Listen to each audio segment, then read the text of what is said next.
médico generalista, médico rural, un médico gaucho, como le dice mucha gente. Walter Zavala, buen día, ¿cómo estás?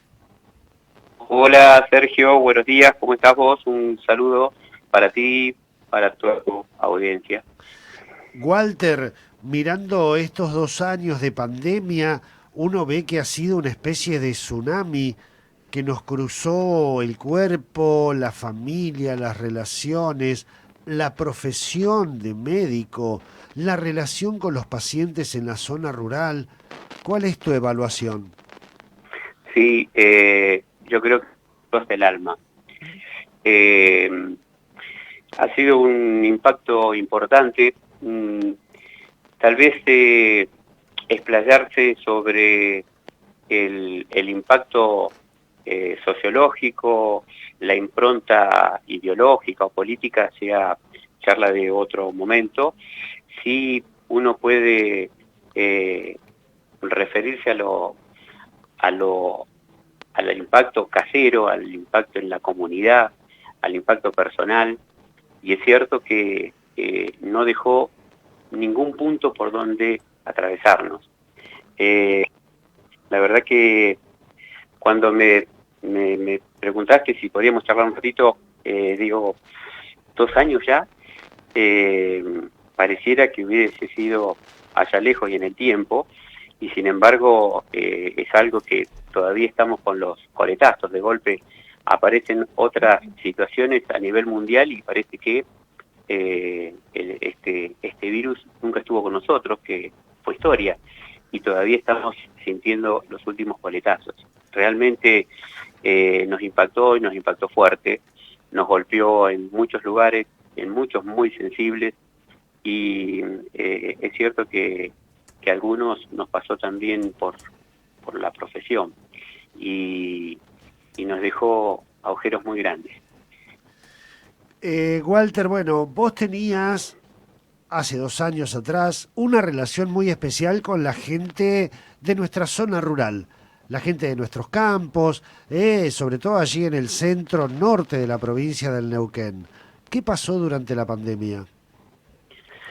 Bueno, la gente que vive en la zona rural, lo mismo que le pasó a la gente que reside en comunidades, aún las más chicas, quedaron muy aislados, y el impacto que digo en salud, lo que más dolía ver, eh, además de estar en el día a día con aquel que se infectaba, que se internaba, que la pasaba tan mal, y algunos hasta lo que le costó la vida, obviamente, había una preocupación también latente que, que la enfermedad esta nos permitía avisorar era qué estaba pasando y qué iba a pasar con aquellas enfermedades crónicas que dejaban de asistirse por todo esto.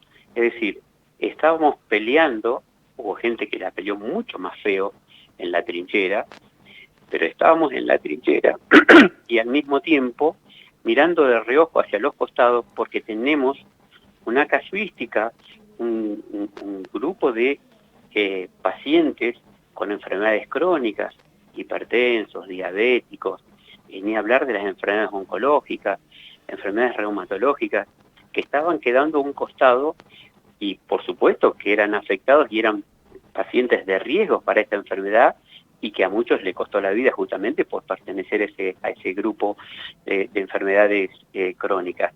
Pero estábamos con la angustia de las dos cosas, de tratar de salvaguardar y proteger la vida de aquellos que se infectaban con este virus, pero también sabíamos que teníamos una asignatura pendiente con toda otra población que la dejamos a un costado como si lo de ellos hubiera generado un impacto, como si un auto se descompone, lo dejas a la banquina y cuando lo arreglás lo pones en marcha de nuevo y salís. Las Claro. enfermedades de este tipo no frenan, no esperan, A- siguen. Además, Walter era y es un enemigo invisible que uno ya no podía saber por dónde venía. Era la imagen de la muerte. El virus, si te tocaba, era la imagen de una muerte cercana, de un padecimiento, de que te ponía realmente en mucho peligro. Nuestros mayores arrinconados porque eran los de mayor riesgo, nuestros pibes y pibas porque podían ser transmisores. Ustedes como profesionales, Walter, conviviendo con esta situación, en muchos casos sin poder ver a la familia porque podían ser transmisores al estar en contacto, fue toda una primera época que nos sacudió como un tsunami. Sí, es cierto. Y esos son de los impactos que decíamos al principio, en donde de golpe uno dejaba de ver a la familia y si bien yo tengo hijos más grandes que obviamente entienden, hay profesionales con hijos pequeños que cómo le explicabas vos que no podías tocar al papá cuando volvía, que el papá estaba o la mamá, que por ahí mucho más cercana y de la cual muchos dependemos del aspecto femenino en nuestras casas, porque realmente son aquellas que manejan y muchas veces tienen que salir a ellas a trabajar y a hacerse cargo como de todo. ¿Cómo explicarle a los hijos que no pueden tocar a su mamá, que no la pueden ver por 2 o 3 días? ¿Cómo hacer para no ir a ver a los abuelos? ¿Qué pasa con sus primos?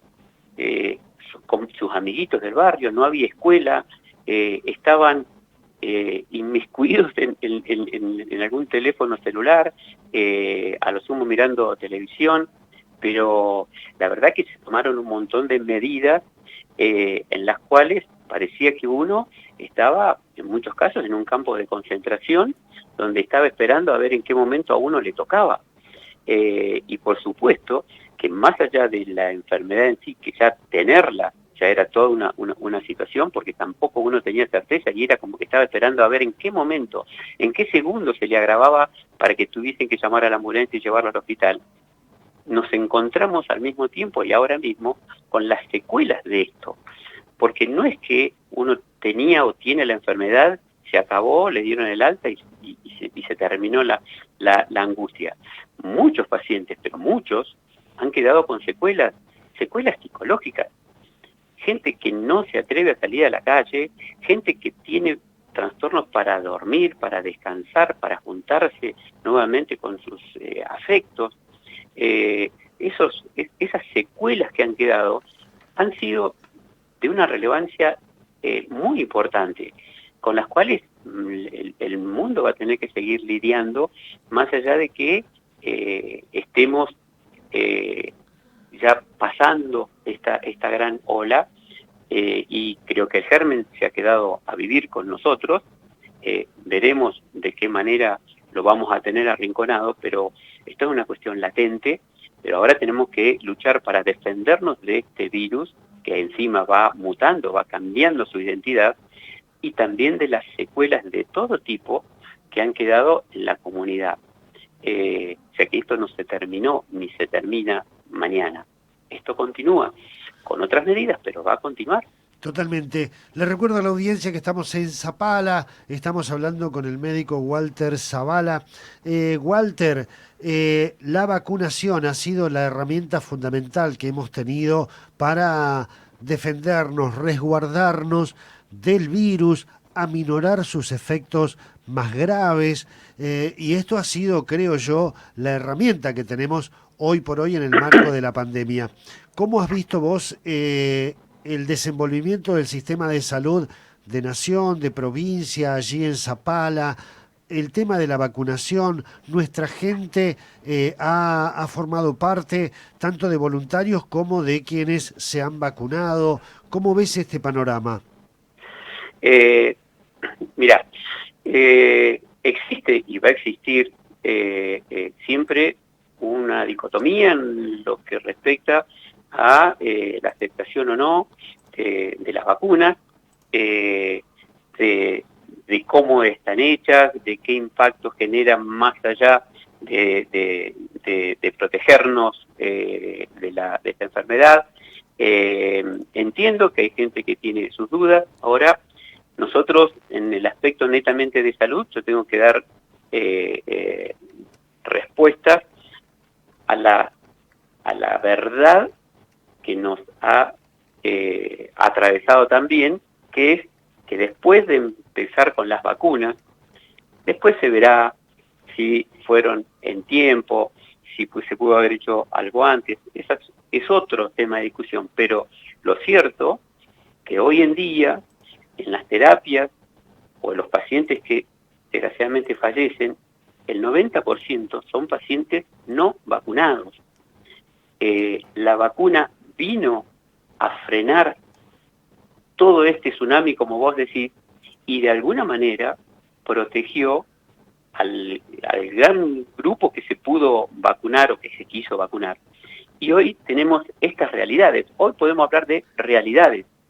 Y las realidades son estas. La vacuna, independientemente, y como digo, tema de otra discusión, cuál va a ser el impacto que va a generar en el futuro inmediato o mediato, llegó y frenó en sumo grado lo que estaba pasando en toda la comunidad y obviamente en los hospitales, en las clínicas, y eso se vio más fehacientemente en las internaciones clínicas y obviamente en la terapia con pacientes de riesgo. Es la verdad. Después se puede analizar todo lo otro que yo te decía, los tiempos, el impacto que va a tener en lo inmediato o en lo inmediato la vacunación. Pero es cierto que la casuística cayó mucho, sobre todo viéndolo en esta última cepa, que era extremadamente contagiosa. Tal vez no generaba tanto daño, a pesar de eso hubo gente que perdió la vida en esto. Sí, sí. Pero el impacto, a pesar de la alta tasa de contagio que generaba, no fue tan grave como la primera oleada, donde realmente nos complicó mucho, sobre todo porque la afección que generaba era más que nada a nivel pulmonar, de vía respiratoria baja, eso que, digamos, generaba que el paciente no pudiese respirar, que estuviese con necesidad de aire todo el tiempo, y que cuando el paciente se empieza a agotar y sus parámetros no nos dan, el paciente había que pasarle una terapia y muchas veces intubarlo, y de ahí rogar. Hay gente que estuvo 1, 2, 3 meses intubada en una terapia. Es decir, que el impacto Tremendo. en su momento fue muy, muy grande. Sí, sí. Y yo creo que la vacuna ha hecho lo suyo, porque la realidad en salud, por lo menos así lo dice. Exactamente. Walter, bueno, nos quedaríamos toda la mañana charlando. Está realmente precioso ahí en Zapala. Vos has sido muy hospitalario, muy generoso en hacer este lapsus entre la atención de pacientes allí en tu consultorio. Te agradecemos mucho y nos veremos pronto. Dale. Seguramente, te mando un cariño, un abrazo muy grande a todos tus oyentes y bueno, la idea es seguir cuidándonos, no perder algunas cosas. Esto nos ha enseñado, por lo menos nos va a dejar algunas enseñanzas, esto de la higiene. A lo mejor en un tiempo ya no se use barbijo, en algún tiempo ya los cuidados, pero sí ha quedado una impronta en la comunidad de que tenemos que ser más prolijos en general, y sirve para todas las enfermedades infectocontagiosas, sobre todo las que van por vía aérea. Así que esperemos que esto termine de pasar, y que también las secuelas puedan ser manejadas de alguna manera para que todo vuelva a su causa normal, a la normalidad y a todos tener salud y poder trabajar en prevención de la salud, que ese es el objetivo, para que las enfermedades, aún las crónicas, se puedan manejar de otra manera y tengamos todos la mejor salud que podamos. Te mando un cariño muy grande y estamos en contacto como siempre. Muchísimas gracias.